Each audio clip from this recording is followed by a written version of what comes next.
O sol do sertão cearense em março de 2000 derretia o asfalto da BR-116. Valdeci enxugou o suor da testa pela 10ª vez naquela manhã enquanto olhava para o trailer enferrujado no ferro velho dos irmãos Macedo. R$800.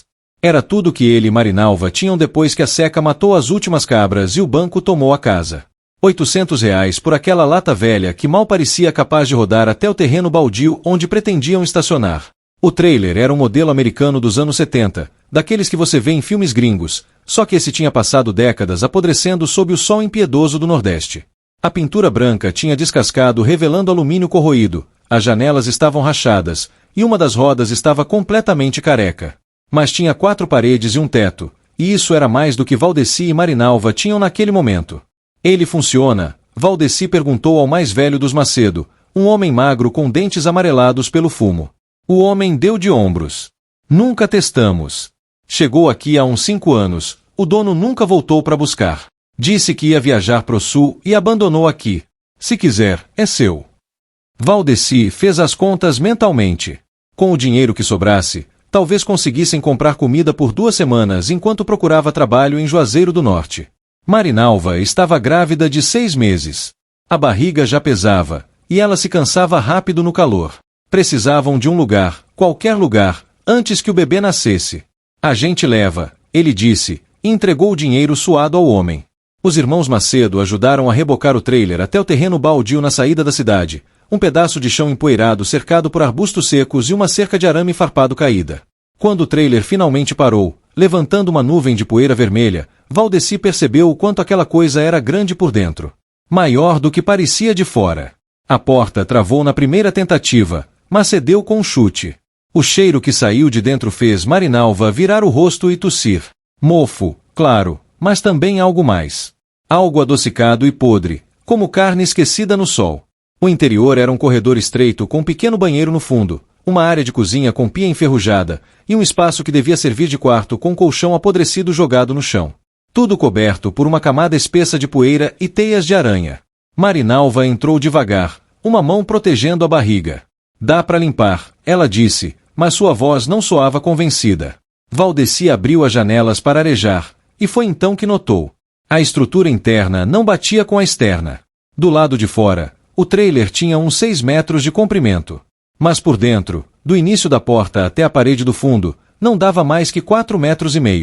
Ele mediu com passos. Conferiu de novo. Faltava quase 2 metros.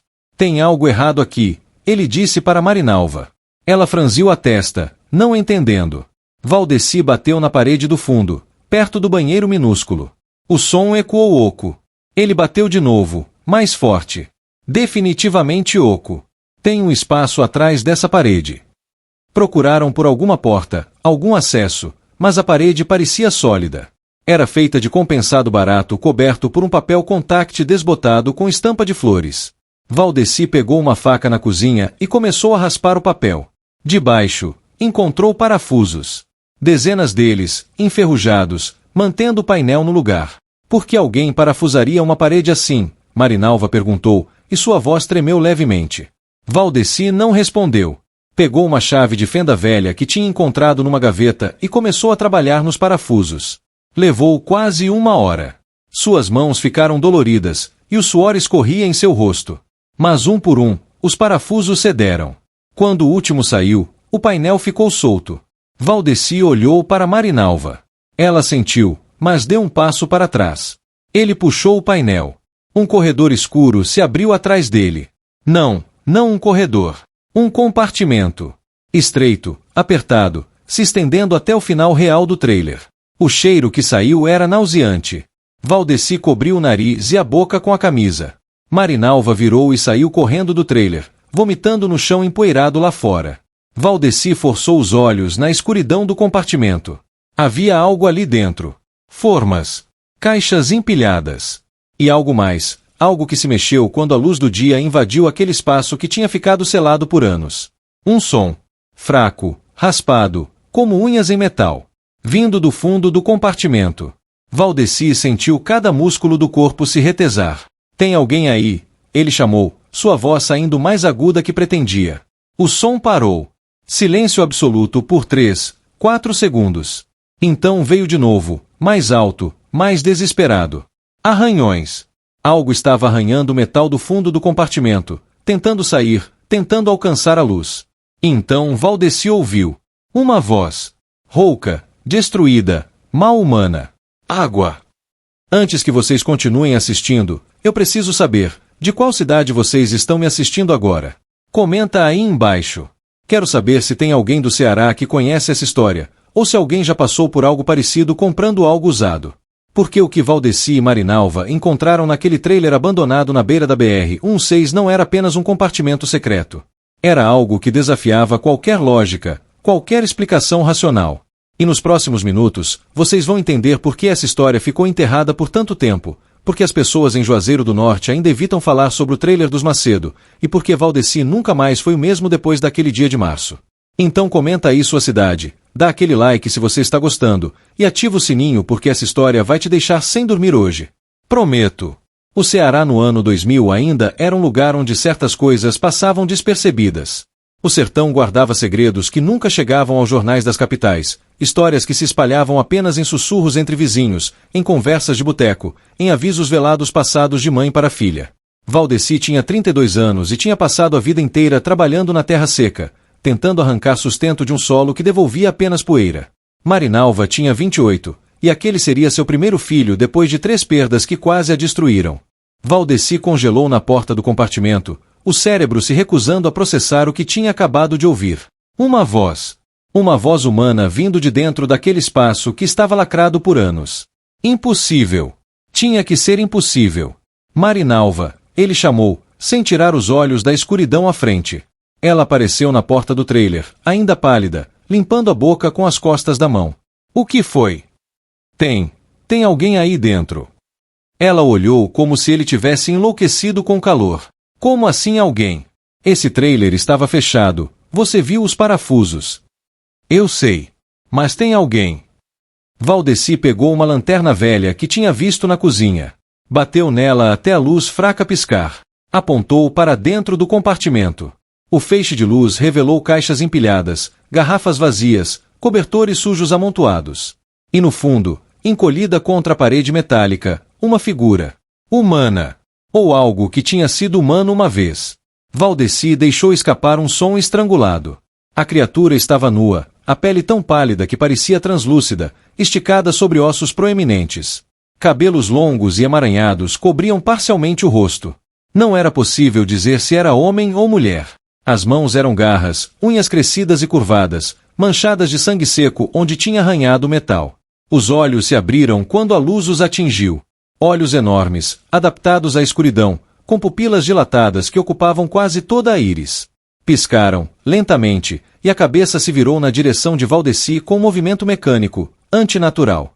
Água. A voz veio de novo, e dessa vez Valdeci viu os lábios rachados se moverem. Por favor. Marinalva gritou atrás dele.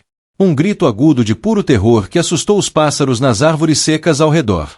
Valdeci recuou, trombando nela, e os dois caíram para fora do trailer, rolando no chão empoeirado. Quando olharam de volta, a figura não tinha se mexido.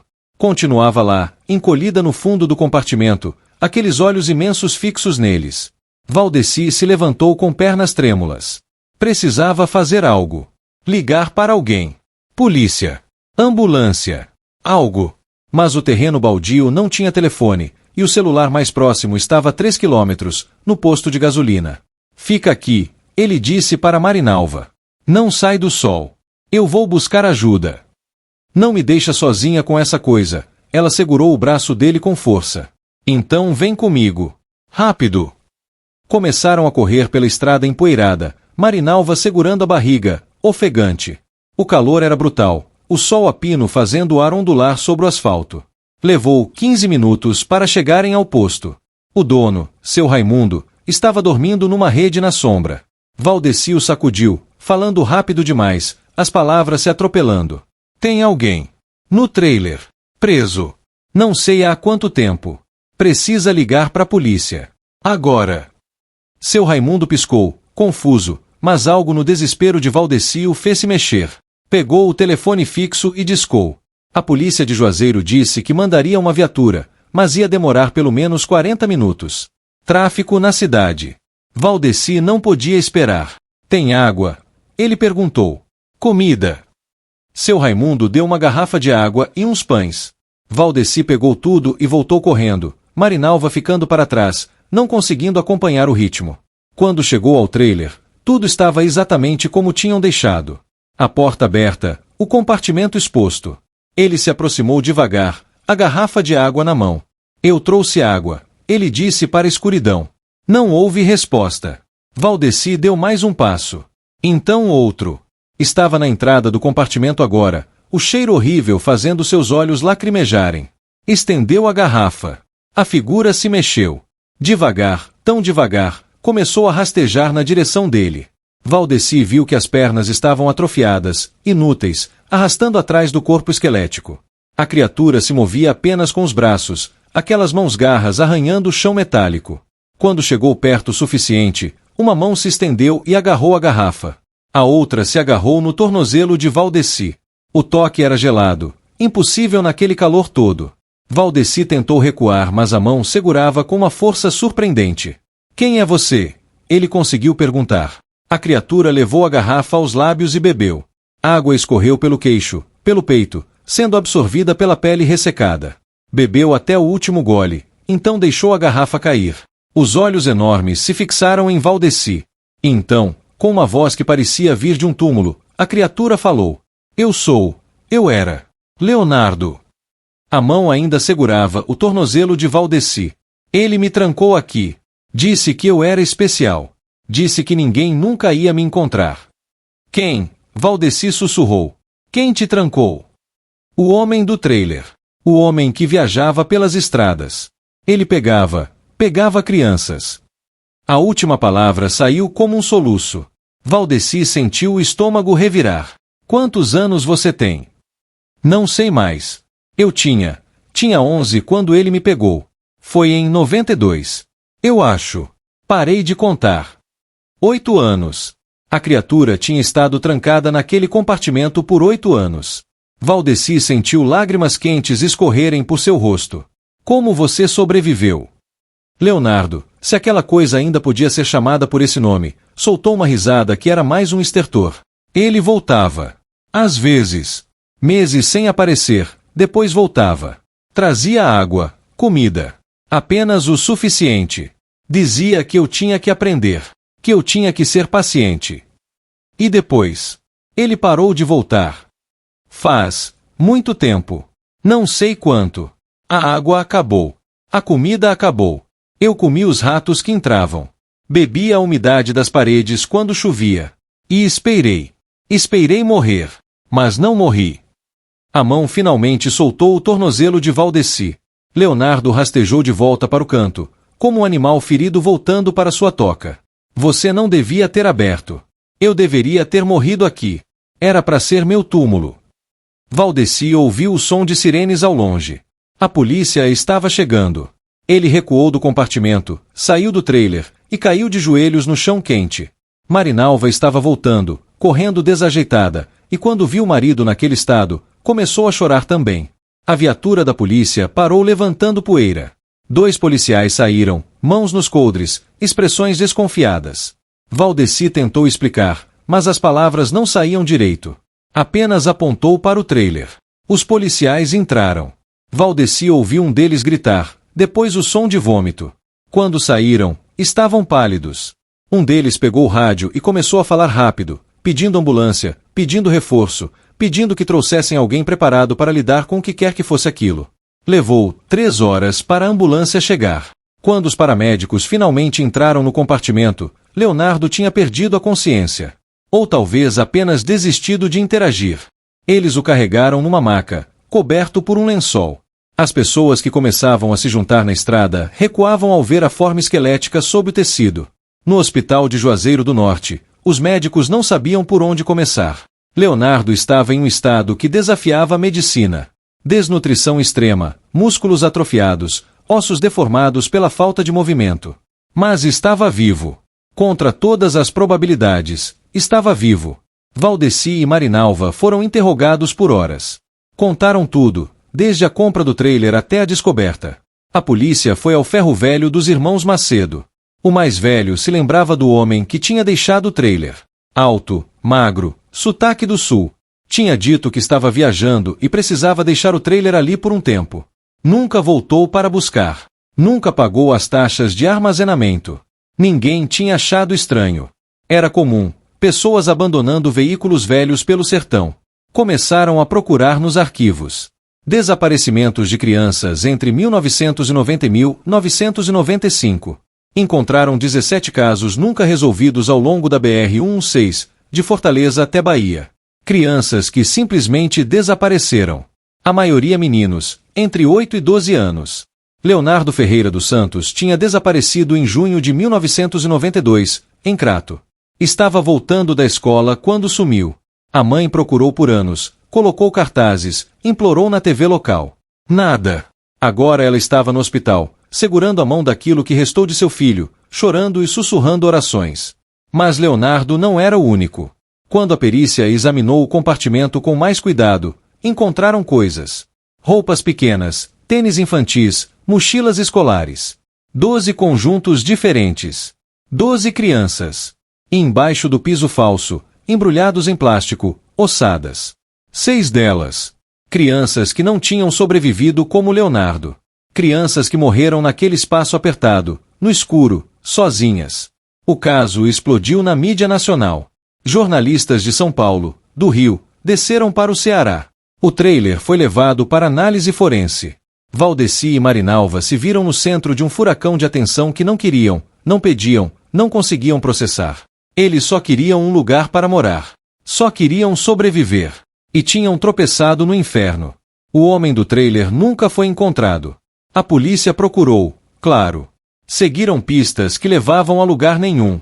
Um homem que usava nomes falsos, pagava em dinheiro, desaparecia antes que alguém fizesse perguntas. Ele poderia estar em qualquer lugar. Poderia ter comprado outro trailer. Poderia estar fazendo tudo de novo. Leonardo passou 6 meses no hospital. Aprendeu a andar novamente, lentamente, dolorosamente. Os músculos se recusavam a responder como deviam. Os médicos disseram que ele nunca seria normal. O trauma físico era permanente. O trauma psicológico era pior. Ele não conseguia ficar em lugares fechados. Entrava em pânico se as luzes se apagavam. Acordava gritando todas as noites, revivendo os 8 anos no escuro. Sua mãe tentou cuidar dele, mas Leonardo era uma casca. A pessoa que ele devia ter se tornado tinha morrido naquele compartimento. O que sobreviveu era algo diferente, quebrado de formas que não podiam ser consertadas. Valdeci e Marinalva nunca moraram no trailer. Não conseguiam nem olhar para ele. A prefeitura eventualmente o destruiu, mas não antes de se tornar uma atração mórbida. Pessoas vinham de longe para ver o trailer do horror, tirar fotos, especular. Como se fosse entretenimento. Como se não fossem vidas reais destruídas. O filho deles nasceu em setembro. Um menino saudável que choraram de alívio ao ouvir o primeiro grito. Chamaram de Gabriel, anjo protetor. Mas Valdeci nunca esqueceu aqueles olhos enormes no escuro. Aquela mão gelada no tornozelo. Aquela voz rouca dizendo, eu deveria ter morrido aqui. Marinalva tinha pesadelos onde abria portas e encontrava compartimentos cheios de crianças esquecidas, todas olhando para ela, todas pedindo água. Eles se mudaram para Fortaleza depois que Gabriel nasceu. Queriam distância, esquecer, reconstruir. Mas algumas coisas não se esquecem. Leonardo morreu 3 anos depois, em 2003. Oficialmente foi insuficiência cardíaca, mas todos sabiam a verdade. Ele tinha sobrevivido fisicamente, mas nunca escapou daquele compartimento. Parte dele ficou lá para sempre, no escuro, esperando um resgate que demorou 8 anos para chegar. As outras 6 crianças cujos ossos foram encontrados foram identificadas ao longo dos meses. Cada uma tinha uma família destruída, pais que tinham envelhecido procurando, irmãos que cresceram com a sombra de um desaparecimento. Finalmente tinham respostas, mas as respostas não traziam paz. Apenas confirmavam o pior pesadelo que já imaginaram. Os outros 5, aqueles cujas roupas foram encontradas mas não os corpos, permaneceram mistérios. Talvez tenham escapado. Talvez o homem os tenha soltado. Ou talvez ele os tenha descartado em algum lugar ao longo das milhares de quilômetros de estradas que percorreu. A polícia encontrou registros de que o trailer tinha placas do Paraná. Rastrearam até um homem que tinha reportado o veículo como roubado em 1989. Ele descreveu quem comprou o trailer dele: alto, magro, educado, pagou em dinheiro. Disse que ia fazer uma viagem pelo Brasil. O homem do Paraná não conseguiu dar mais detalhes. Tinha sido há mais de 10 anos. A memória já estava nebulosa. Então o rastro esfriou novamente. O monstro que fez aquilo continuou lá fora, em algum lugar. Talvez parou. Talvez ficou velho demais. Ou talvez ainda está dirigindo, em outro trailer, com outro compartimento, procurando outra criança que ninguém vai sentir falta rápido o suficiente. Os irmãos Macedo fecharam o ferro velho 6 meses depois. As pessoas evitavam o lugar, diziam que estava amaldiçoado. Diziam que à noite dava para ouvir crianças chorando entre os carros abandonados. O terreno baldio onde o trailer tinha ficado foi comprado pela prefeitura e transformado em praça. Há um monumento lá agora, 6 pequenas cruzes de pedra, cada uma com um nome: Miguel, Ana, João, Carolina, Rafael, Beatriz. As crianças que morreram no compartimento. E uma 7ª cruz, maior, sem nome. Para Leonardo, que sobreviveu mas não realmente viveu. Para 5 crianças que nunca foram encontradas. E para todas as outras que talvez estejam lá fora ainda, em compartimentos que ninguém abriu, em trailers que ninguém comprou, esperando no escuro. Valdeci visita esse monumento uma vez por ano, no aniversário da descoberta. Ele traz flores e fica ali por 1 hora, em silêncio, olhando para as cruzes. Gabriel, agora um jovem de 20 e poucos anos, às vezes vai com ele. Nunca fala muito sobre aquilo. Cresceu sabendo que nasceu sob uma sombra, que seus primeiros dias no mundo foram marcados por uma descoberta que ninguém deveria ter feito. Mas ele sabe que seu pai fez a coisa certa. Abriu aquela parede. Deixou a luz entrar. Deu a Leonardo 8 meses de sol antes do fim. Não foi o bastante. Nunca seria o bastante. Mas foi mais do que Leonardo teria tido se Valdeci não tivesse sido curioso, se não tivesse medido os passos, se não tivesse percebido que faltavam 2 metros. Às vezes Valdeci se pergunta quantos outros compartimentos existem. Quantos outros trailers, caminhões, vans, dirigindo pelas estradas do Brasil com espaços ocultos. Quantas crianças estão lá agora, neste exato momento, no escuro, arranhando as paredes, esperando que alguém seja curioso o suficiente para perceber que algo está errado. Quantas vão morrer antes que alguém abra a parede certa? E quantos monstros dirigem por aí, camuflados como pessoas normais, parando em cidades pequenas, procurando a próxima vítima, a próxima criança que pode desaparecer sem causar muito alvoroço? Essa é a verdade que Valdeci carrega. Não é apenas sobre o que encontrou naquele dia de março em 2000. É sobre todos os compartimentos que continuam fechados. Todas as paredes que ninguém mediu. Todos os sons que ninguém ouviu. Marinalva diz que ele precisa deixar isso ir. Que não pode salvar todo mundo. Que não era culpa dele que aquelas crianças foram sequestradas.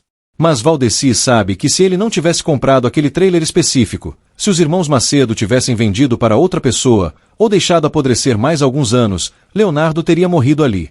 Ninguém teria sabido. O homem teria continuado impune. As famílias nunca teriam tido respostas. Então ele visita o monumento.